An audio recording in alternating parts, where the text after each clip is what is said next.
it was as if the Mag 7 had been dismissed. Is this quarter, can one quarter tell us that was a mistake to dismiss, or should we be looking at other factors in the next 2 or 3 quarters to say that they're still on top or not?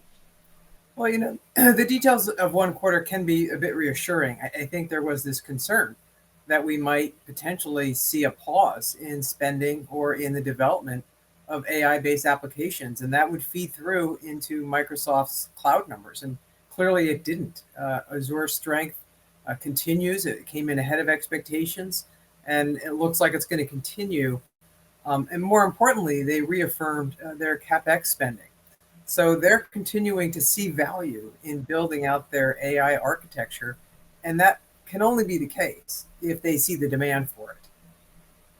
When we talk about demand and we talk about AI, there was also the Meta CapEx, which was higher than I think some analysts had been expecting, and Meta also making this play into AI, but so dependent on advertising.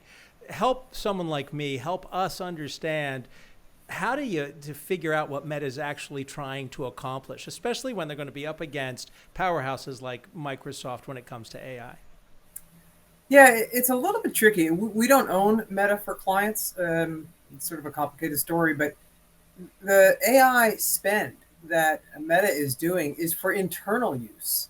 And that's a very different model. It's a very different cost situation than it is for, say, a Microsoft, which is, building AI capabilities so that they can then sell AI services to their customers. Whereas Meta is doing it for themselves to help bring greater efficiency, greater profitability potentially to their advertising model in order to keep their Facebook users and other users attracted to the platform. And that's ultimately important. They need to keep them, and they need to attract more. But it's a bit harder for folks to see how to justify that degree of spend that Meta is doing. But you can justify it with Microsoft, because I forget what the percentage of total revenue that Azure, that the cloud business represents for them, but it's well over 50%, obviously. And it continues to grow in ways that you just can't find that kind of growth in a revenue picture or for a stock. You can't replicate it.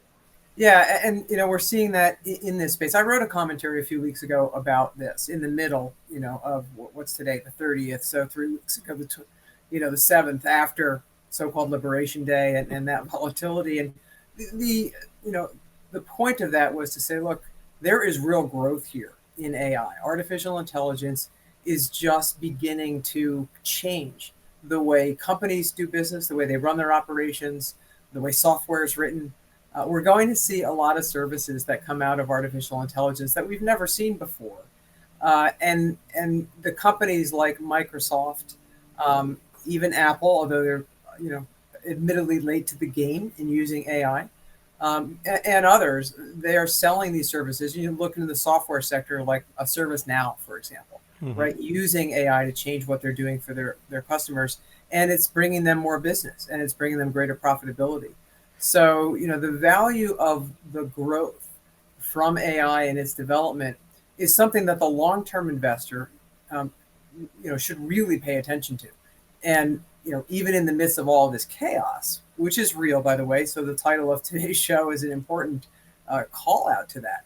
But there's still long-term growth happening in this country. And right now, it is centered on artificial intelligence. I work 9 to 5 at a firm that is based in AI, and I can just tell you that I've already seen my own productivity over the last 2 years increase dramatically in just the amount of content I'm able to create for us as a one-man band using AI. But what's interesting to me as well is the destruction that AI brings about. And I that word has a negative connotation, but I think it was Satya Nadella who just yesterday said that 30% of all code at Microsoft is now being written by AI. I have a nephew, by the way, who works for Microsoft in their AI division. So I hope he's not in jeopardy. But that should be a sound an alarm for a lot of people, or should it not? Oh, yeah, it actually should. There are certainly going to be some people like yourself who are made more productive by tools that are enabled by AI. But there will be others whose jobs will be displaced. And, this kind of disruption to an economy is not instantaneous. It will play out over years. The end effect will be a positive one in aggregate. But that's like saying NAFTA was a positive in aggregate. That's like saying robotics is a positive for the aggregate economy. It doesn't mean some people don't lose their jobs. And for those people, it's a very tough recovery because they need to get retrained then in something else. So yeah, there's disruption coming for sure.